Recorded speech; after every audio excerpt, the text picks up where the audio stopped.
Tollywood ইন্ডাস্ট্রির মধ্যেই আমরা দেখেছি নানান অভিযোগে বিদ্ধ হয়েছেন স্বরূপ বিশ্বাস এবং তাকে অ্যারেস্ট করা হয়েছে। যার অভিযোগের ভিত্তিতে তাকে অ্যারেস্ট করা হয়েছে এই মুহূর্তে তিনি টিভি9 বাংলার পর্দার সামনে রয়েছেন। এবার তার কাছ থেকে আমি সরাসরি জেনে নেব যে মূলত কি কি সমস্যার মধ্যে দিয়ে তাকে এতদিন যেতে হয়েছিল। আজকে কি কিছুটা হলেও একটু স্বস্তি পাচ্ছ? খুবই নিজেকে স্বাধীন বলে মনে হচ্ছে।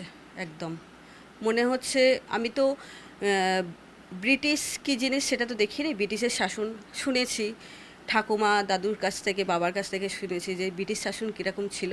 তো এখন নিজেকে মুক্ত বলে মনে হচ্ছে। মূলত কি কি কি ধরনের প্রস্তাব আপনার কাছে এসছে? প্রস্তাব তো অনেক কিছুই এসছে। তো যেটা আমি দিয়েছি মূলত হচ্ছে, আমি 2 বছর ধরে বসে বাড়িতে কাজ পাচ্ছিলাম না। আমাদের গিল্ড সেক্রেটারি বাপি মালাকার, তাকে গিয়ে বলেছিলাম কাজ দেওয়ার জন্য। প্রায় যেতাম অফিসে, রিকোয়েস্ট করতাম কাজ দেওয়ার জন্য, হাতে পায়ে ধরেছি ওনার, কিন্তু উনি আমাকে কাজটা দেয়নি। এবং উনি বলেছিল যে এই ইন্ডাস্ট্রিতে টিকে থাকতে গেলে প্রিয় মানুষ হতে হয়। সেটা স্বরূপ বিশ্বাসের বলুন বা বাপি মালাকারের বলুন বা আরও অন্যান্য কেউ থাকতেও পারে, সেটা আমি জানি না। তো তারাও মানে বাপি মালাকার এই প্রস্তাবটা আমাকে দিয়েছিল। প্রিয় মানুষ মানে কিভাবে প্রিয় মানুষ হবে? মেয়েদের ক্ষেত্রে প্রিয় মানুষটা কীভাবে হতে হয় সেটা তো তুমি একটা মেয়ে, তুমি তো নিজেও জানো। মানে এরকম ধরনের প্রস্তাবও কি কখনো এসছে, মানে সরাসরি কোনো প্রস্তাব এসছে স্বরূপ বিশ্বাসের তরফ থেকে? হ্যাঁ, স্বরূপ বিশ্বাস যাকে পাঠিয়েছিল 4 তারিখে থ্রেট দেওয়ার জন্য, রাত্রির 8:30টার সময় শান্তনু দে, স্টিল ফটোগ্রাফার, উনি আমার বাড়িতে এসেছিল 4 তারিখে। তো উনি এসে আমাকে বলেছিল যে সরি আমি একটু ব্রেক করছি। 23শে মার্চ আমি বাপি মালাকারের নামে একটা, যে উনি যে কাজ দিচ্ছিল না বা প্রিয় মানুষ হতে হবে বলে একটা আমি চিঠি স্বরূপ বিশ্বাসের কাছে দিই, কেন উনি তো প্রেসিডেন্ট আমাদের। তা ওই চিঠিটা 23শে মার্চ আমি দিই, কিন্তু তারপরে বিগত 4 এপ্রিল পর্যন্ত আমি কোনো মানে ওর যে একটা উত্তর সেটা আমি পাইনি। 3 এপ্রিল শান্তনু দে, স্টিল ফটোগ্রাফার, আমাকে রাত্রি 10:30টার সময় ফোন করে বলেছিল যে তোমার সঙ্গে কিছু কথা আছে, অন ফোনে বলা যাবে না, ওটা আমি বাড়িতে এসে বলবো।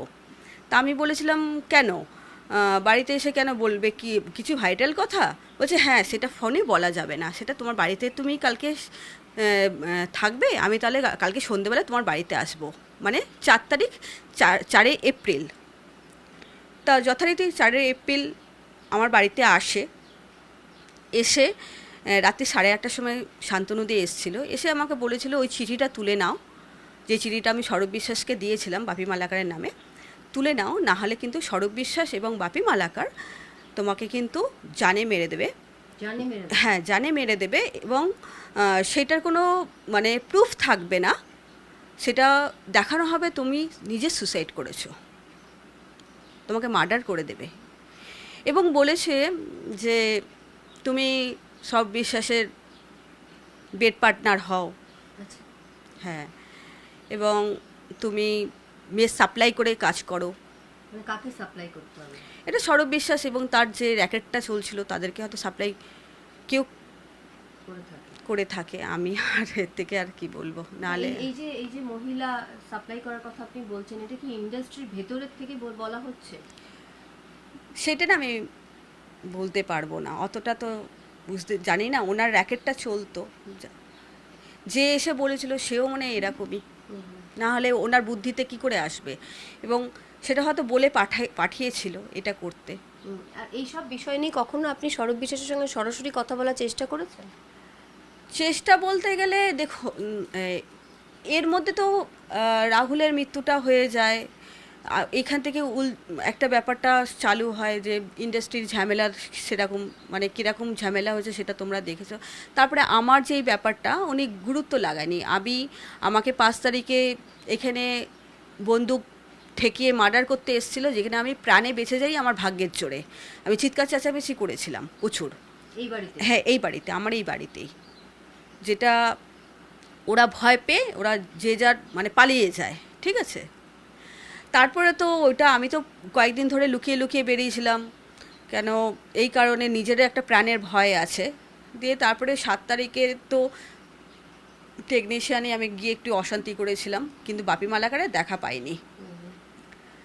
9 তারিখে আমার আবার থানাতে যাই, থানাতে গিয়ে আমি রিপোর্ট করব, ভাবি যে আমি একটা এফআইআর করব বা জিডি করব। তা আমি প্রথমে রিজেন্ট পার্ক থানাতে গেছিলাম। রিজেন্ট পার্ক থানাতে আমার কমপ্লেনটা নেওয়া হয়নি। আমাকে বলেছিল আপনি কোথায় থাকেন, আমি বললাম গান্ধী কলোনিতে। তো বললো যে ঠিক আছে, আপনার গল্ফগিন থানা পড়বে। তো আমি যথারীতি গল্ফগিন থানাতে যাই, সেখানেও আমার কমপ্লেন সেদিনকে নেওয়া হয় না, এবং সেখানে ফোনাফোনি অনেক জায়গায় হয়ে যায় সেখান থেকেই। তারপরে তো যাই হোক, ওইখান থেকে তো আমি বেরিয়ে আসি 9 তারিখে। 10 তারিখে আবার আমাকে অ্যাটাক করে, সেদিনকেও ফেলিওর হয়েছে। যারা অ্যাটাক করেছিল দুদিনই আমার ভাগ্যের জোরে আমি বেঁচে গেছি। তারপরে তো 10 তারিখে তো আমি কমপ্লেন গল্ফগিন থানাতে করি, ব্যাস। এই যে 10 তারিখে আপনি কমপ্লেন করছেন, সঙ্গে সঙ্গে থানা নিয়েছিল?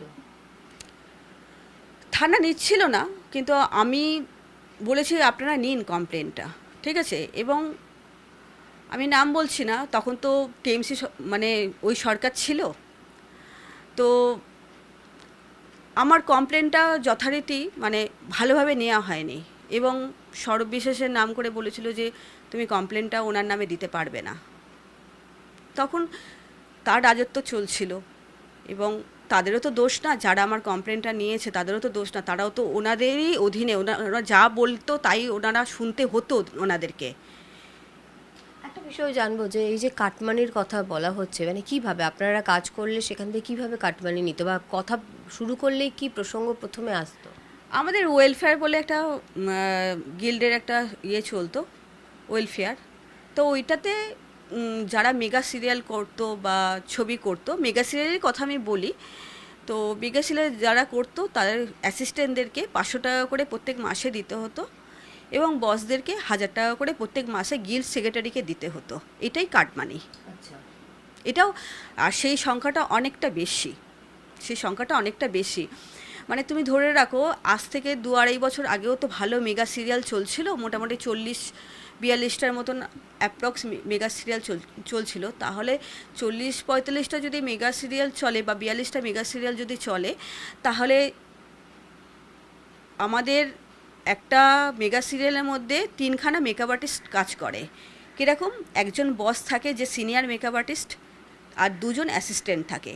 তাহলে 2জন অ্যাসিস্ট্যান্টের হিসাব করে ধরলে এক একটা অ্যাসিস্ট্যান্টের মাথা পিছু 500 টাকা করে, তাহলে 2জনের 1000 টাকা, 2টো অ্যাসিস্ট্যান্টের, আর আর বসদের 1000 টাকা দিতে হতো, ব্যাস। ওইটাই প্রত্যেক মাসে কালেকশন ছিল, এটাই কাটমানি।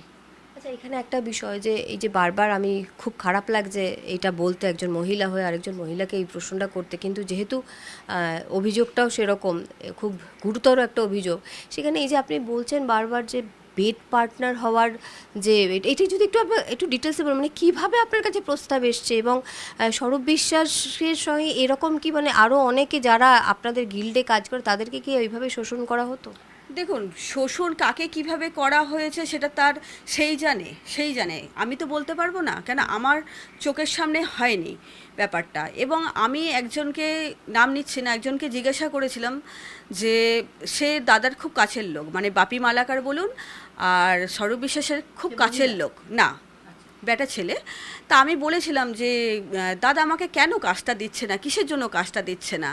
তখন উনি আমাকে একটা কথাই বলেছিল যে তাহলে তুমি একটা কাজ করো, একদিন দুপুরবেলায় তোমাদের গিল্ডের অফিসে তুমি চলে যাও, ওইখানে মজমস্তি করে আসো, তারপর দেখবে কাজ পাবে। মানে গিল্ডের অফিস মানে টেকনিশিয়ান স্টুডিও? না না, আমাদের যে গিল্ডের অফিস, মেকআপের। সেখানে কারা মূলত যায়, এবং সেখানে পরিকাঠামো কীরকম? দেখুন, ওইখানে সবাই আমরা মেকআপ আর্টিস্ট, ওইখানটা মেকআপ আর্টিস্টেরই একটা সংস্থা, মানে ওইখান থেকেই অফিস, ওইখান থেকে আমাদের কাজটা ডিস্ট্রিবিউট হয়, যেটা বাপি মালাকার নিজে ডিস্ট্রিবিউট করে, সব মেকআপ ম্যানদেরকে নিজেই অ্যাসিস্ট্যান্ট দেয়, মানে এক্সট্রা বলে আমাদের মেগা সিরিয়ালে এক্সট্রা বলুন বা সেকেন্ড ইউনিট বলুন, তখন তো মেকআপ আর্টিস্টদের লাগে, মানে মেকআপ অ্যাসিস্ট্যান্টদেরকে। সেখানে কি সৌরভ বিশ্বাস যেতেন? নিশ্চয়ই যেতেন। আর সৌরভ বিশ্বাসের সঙ্গে খুব ঘনিষ্ঠ মানে বাপি মালাকার। আমি এটুকুও জানি যে সৌরভ বিশ্বাস মনে হয় ফেডারেশন গিল্ডের বডিতে ছিল এবং উনি মনে হয় অ্যাসিস্ট্যান্ট ট্রেজারার ছিল, আমি যেটুকু শুনেছি এটুকুই বলতে পারবো। তাহলে এই যে বলছে মজ মস্তি, মানে এই মজ মস্তি মানে বলতে কি বোঝাতে চাইছে ওরা? দেখুন, আপনি তো একটা মেয়ে হন, মজ মস্তি বলতে গেলে একটা মেয়ের সঙ্গে কি করে মজ মস্তি সেটা কি আর ভেঙে আমি বললেও না বললেও আপনি বুঝবেন, তাই কি না? তাহলে আরেকটা বিষয় সেটা হচ্ছে যে টাকার লেনদেন, সৌরভ বিশ্বাসের সঙ্গে কথা বলতে গেলেই কি কোথাও টাকা দিয়ে কথা বলতে হতো, এরকম কোনো ব্যাপার আছে? হ্যাঁ, এটাই তো শুনেছিলাম যে ওনাকে নাকি 5,000 10,000 টাকা দিয়ে তারপরে সব প্রডিউসাররা নাকি কথা বলতে হতো, এটাই আমি শুনেছিলাম। মানে যে কথা বলার ফিজ? হ্যাঁ, এটা কথা বলার ফিস, এটা আমি শুনেছিলাম। এবার দেখুন, ইন্ডাস্ট্রির ভেতরে তো অনেক কিছুই তো শোনা যায়। এবার আমরা তো আর বডির ভেতরে লোক নই, বা আমরা রোজ রোজ ফেডারেশন গিল্ডেরও যাই না, তো সেখানে। আচ্ছা, আপনারা যারা গিল্ডের সবাই তো ফেডারেশনের ছাতার তলাতেই রয়েছেন, এই যে এতগুলো সমস্যা বারবার যে অ্যালিগেশনের কথা, না যেই অ্যালিগেশন আপনি দিয়েছেন এবং সেখানে দাঁড়িয়ে যে সমস্যাগুলো আপনি ফেস করছিলেন, আপনার কখনো মনে হয়নি ডাইরেক্ট সৌরভ বিশ্বাসকে গিয়ে এটা বলি? হ্যাঁ, আমি একবার সুরুচি সঙ্গতে 2025-এর আগস্টের 20 তারিখে গেছিলাম সুরুচি সঙ্গতে। তো ওনার যে অ্যাসিস্ট্যান্ট ছিল অরিজিৎ দা, তো ওনাকে গিয়ে আমি খুব কান্নাকাটি করেছি যে দাদাকে বলুন না আমাকে একটু কাজ দিতে, হ্যাঁ বাপিদাকে যেন বলে একটু কাজ দিতে। তখন উনি আমাকে বলেছিল আপনার গিল্ডের চাঁদা ক্লিয়ার আছে? তো আমি বললাম যে না, আমি তো কাজই করছি না, আমি গিল্ডের চাঁদাটা কোথা দিয়ে দেবো? ঠিক আছে, আমি তাও ধার বাকি করে চাঁদাটা দেবো, কোনো অসুবিধা নেই, আমি যাই হোক চেয়ে চিন্তে আমি চাঁদাটা দেবো। বলছে না, আমাদেরকেও টাকাটা দিতে হবে, আমাদেরকেও এক্সট্রা টাকা দিতে হবে। কিন্তু সুরুচির সঙ্গে যারা রয়েছেন তারা, এই অরিজিৎ দা, হ্যাঁ মানে সুরুচির সঙ্গে, হ্যাঁ হ্যাঁ হ্যাঁ হ্যাঁ। কিন্তু মানে এই যে আপনি বলছেন সুরুচির সঙ্গে গেছেন দেখা করতে, সৌরভ বিশ্বাসের সঙ্গে কথা বলার জন্য তো ফেডারেশনের উনি আসতেন প্রতিদিন, ওখানে কেন কথা বলতে যাননি? ওইখানে গেলে না, মানে ওইখানে আমি ভয়েতে ঢুকতে পারতাম না। মানে কিসের ভয়?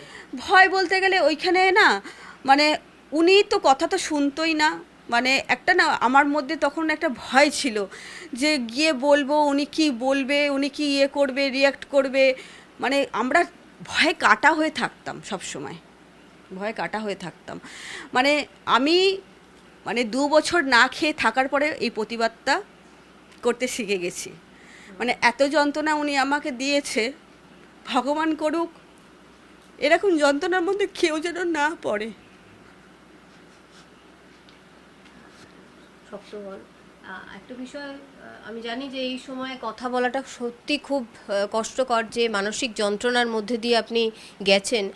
আজকে দাঁড়িয়ে যখন তাকে গ্রেপ্তার করা হয়েছে, আপনি তাহলে সুবিচারের আশায় রয়েছেন? একদমই তাই। আমার যে লয়ার আছে চন্দন সাহা, ওনার কাছে আমি একটা কথাই বলেছি যে না, আমি কেন, আমার পুরো যে ইন্ডাস্ট্রির টেকনিশিয়ান ভাই বোনরা রয়েছে সবাই যেন বিচারটা পায়। আমি পেলে একা আমি নিজে পাওয়া হব না, আমি যদি পাই তাহলে সবার বিচারটাই একসঙ্গে হবে। একটা বিষয় যে এই যে বলছেন যে আরও আমরাও বেশ কিছু মানুষের সঙ্গে কথা বলছি, তারাও আপনার মতোই নানান ভাবে মানে যন্ত্রণার মধ্যে দিয়ে গেছে, এবং সেখানে দাঁড়িয়ে যে আজকে যখন আপনি এই স্টেপগুলো নিচ্ছেন, কোনোভাবে যে নতুন সরকার সেখান থেকে কোনো রকম সাহায্য পাচ্ছেন বা আশ্বাসবাণী পাচ্ছেন, যেটা আপনি রুদ্রনীলের সঙ্গে আগের দিন কথা বলছিলেন সবার সঙ্গে? সেদিনকে তো দাদা তো রুদ্রনীলদা তো আশ্বাস দিয়েছে যে আপনি একা না, কেন আমার তো কেউ নেই এই মুহূর্তে, আমার বাবা মারা গেছে 29শে ডিসেম্বর 2025-এ, আর আমার হাজব্যান্ড এই 4 বছর হয়েছে এক্সপায়ার হয়ে গেছে, আমার মেয়েদের বিয়ে হয়ে গেছে, এখন মাথার ওপরে আমার কেউ নেই, আমি একা মানুষ। তো দাদা বলেছে ঠিক আছে, আমরা সবাই আপনার পাশে আছি, শুধু উনি একা না, আমাদের যে নতুন সরকারকে আমি ধন্যবাদ জানাই যে আমাদের মতন একটা অসহায় মানুষের পাশে থাকার জন্য। আপনার এই যে আপনার লড়াই, সেই লড়াই হয়তো আগামী দিনে প্রত্যেকে ফল পাবে এবং এই যে অরাজকতা ফিল্ম ইন্ডাস্ট্রিকে নিয়ে, সেই ফিল্ম ইন্ডাস্ট্রির সমস্ত অরাজকতা মিটে যাবে এবং আপনি আপনার প্রাপ্য সম্মান পাবেন। এটাই TV9 বাংলা ঈশ্বরের কাছে চাইবে। আর অবশ্যই দর্শকদেরকে বলবো যে আপনারা আমাদের টিভির পর্দায় নজর রাখুন, কারণ এরকম অনেক টলিপাড়ায় রয়েছেন যাদের দুঃখের কথা, যাদের কষ্টের কথা এতদিন যারা মুখ ফুটে বলতে পারেননি, তারা এখন একে একে বলছে এবং আস্তে আস্তে বিভিন্ন যে সমস্যাগুলো টলিপাড়ায় রয়েছে এবং যে ধরনের কার্যকলাপগুলো করছিল, সেগুলো আস্তে আস্তে আপনাদের সামনে উঠে আসবে। ক্যামেরা দীপঙ্কর জানার সঙ্গে সুচরিতা, TV9 বাংলা, কলকাতা।